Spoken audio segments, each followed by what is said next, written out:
Prime Minister calls for taking projects for people's welfare. Zero tolerance if patients die due to negligence, says Health Minister. Martyred officers remembered on 15th year of Pilkhana carnage. And Holy Shabat today.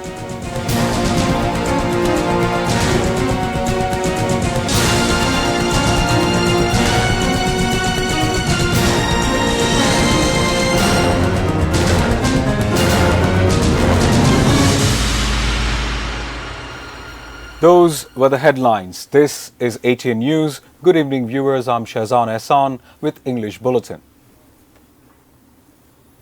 Take projects considering the benefits they will give to the people rather than taking them out of greed for commission.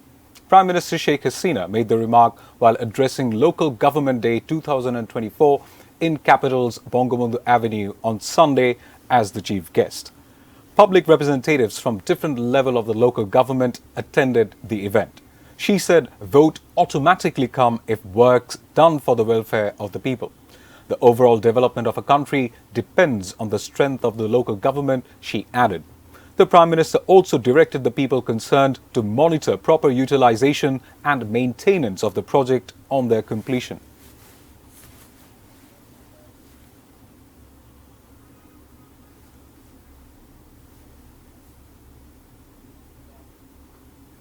Prime Minister Sheikh Hasina has ordered to show zero tolerance for death of any patient, including child, due to irregularities or negligence. Health Minister Dr. Shamuntulal Sen made the disclosure at a briefing after an emergency meeting at the Secretariat on Sunday. He said no hospital or health clinic will be allowed to conduct any surgery without having proper facilities. He said there will be strict monitoring to see whether the private hospitals and health clinics were following the directive of the Health Directorate. The Health Minister gave such strong message following tragic deaths of 3 children while doing circumcision and endoscopy. These deaths raised the alarm that made the whole country concerned. Even the Prime Minister and President also expressed concern. The Prime Minister personally directed the Health Minister to take hard line if checking repetition of such incidents. On February 25 in 2009, some misguided members of the then Bangladesh Rifles BDR carried out brutal massacre in capital's Pilkhana. 74 people, including 57 army officers, were killed by them on the fateful day 15 years ago. The Martyrs of Pichanda carnage were remembered by paying homage at their graves in capital's Bonani on the 15th anniversary of the tragedy on Sunday.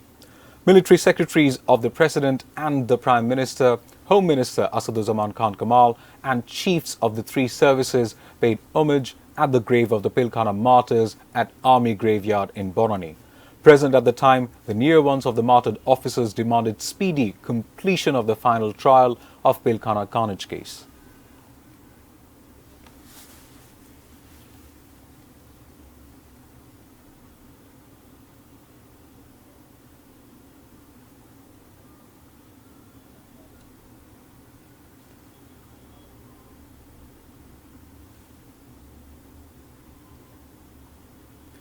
Holy Shabat, known as the Night of Emancipation, is observed every year on the night of mid of Shaban.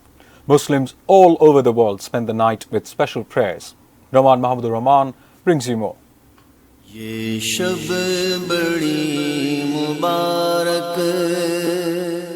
Shabi Barat is known as one of the sacred nights given to Muslims as a gift from Allah subhanahu wa ta'ala. The night is known as the night of forgiveness. Shabi Barat is a Persian word. In Persian, Shab means night and Barat means atonement. It is believed it is the night where Allah subhanahu wa ta'ala fixes the account of his creation for next 1 year. The night has been mentioned as Laylatul Mubarakah in the Holy Quran. Most of the Muslim scholars believe Laylatul Mubarakah indicated the night of Shabi Barat. They said this is the night where Allah subhanahu wa ta'ala descend to first sky and call upon his creation to take whatever they want from him.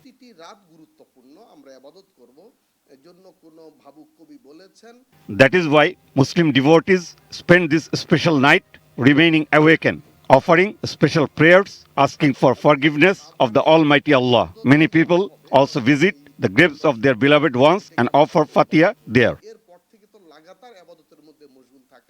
Great Prophet Hazrat Muhammad sallallahu alaihi wasallam has asked his ummahs to spend the night with standing in prayers and to observe nafil fasting the next day. Islamic scholars of the country considered the prayers of Shabi Barat as a preparation for the holy month of Ramadan. They have also asked the Muslims not to do anything contrary to Sharia law on this night. Let the prayers of Shabi Barat instill the nur of Almighty Allah in the heart of each and every single Muslim man and woman. Let our prayers be accepted. Let the world be free of all sins. Noman Mahmudur Rahman, English Desk, ATN News. Now a short break. We'll be back soon with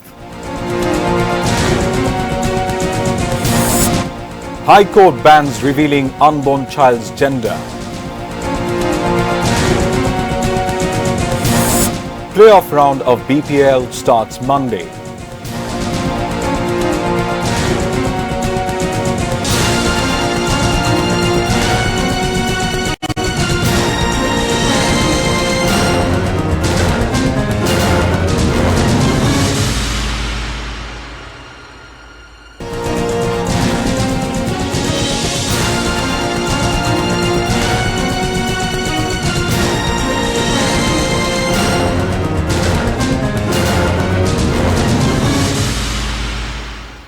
You are watching ATN News. This is English Bulletin.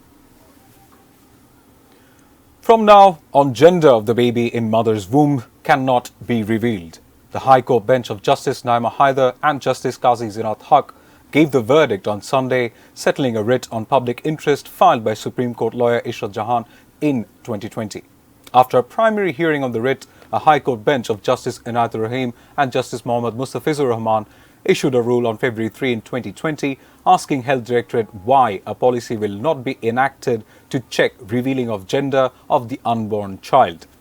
As per High Court's order, Health Directorate enacted a policy banning unveiling of unborn child's gender and submitted a copy of the policy before the High Court on February 19 this year. Finally, the High Court bench pronounced the verdict banning revealing of gender of the child before birth.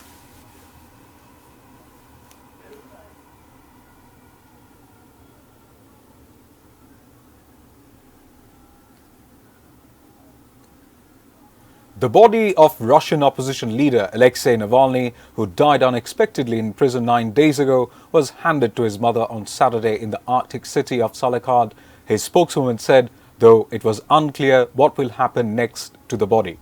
Navalny's family and supporters have accused Russian President Vladimir Putin of having him killed, an accusation that the Kremlin has rejected.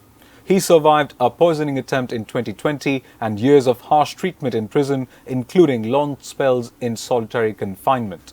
Navalny's team said on X on Thursday that his death certificate says he died of natural causes. In a video recorded the release of the body, Navalny's widow, Yulia Navalny, accused demonic Putin of torturing the corpse of a political opponent.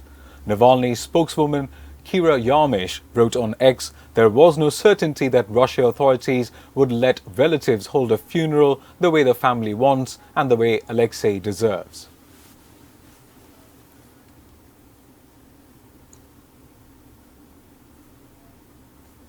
Former President Donald Trump won a resounding victory in Southern Carolina's GOP presidential primary on Saturday.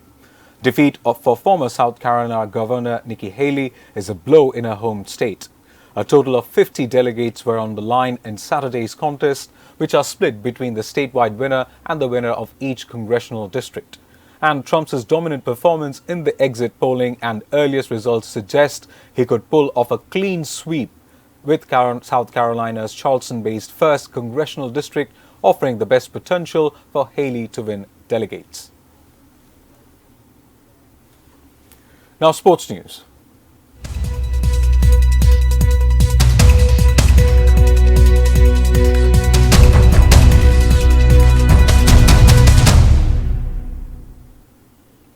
Playoff phase of BPL will begin at Mirpur Sher Bangla Stadium on Monday. Chattogram Challengers and Fortune Borishal will lock horns in the first eliminator at 1:30 p.m. Kumilla Victorians will face Rangpur Riders in the first qualifier at 6:30 p.m. Although Kumilla began this year's BPL campaign with a defeat, they are now playing the playoff round remaining on top of the table. Their opponent, Shakib's Rangpur Riders, are also in great rhythm. Winner of the first qualifier will have direct entry to the final, while the loser will face the winner of the eliminator in the second qualifier. The winner of the second qualifier will be the second finalist. The final will take place on March 1st. Before ending the bulletin, the top stories once again. Prime Minister calls for taking projects for people's welfare. Zero tolerance if patients die due to negligence, says Health Minister. Martyred officers remembered on 15 years of Pilkhana carnage. Holy Shabat today.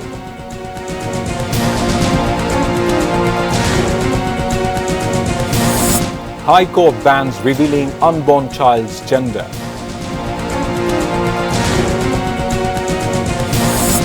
And playoff round of BPL starts Monday.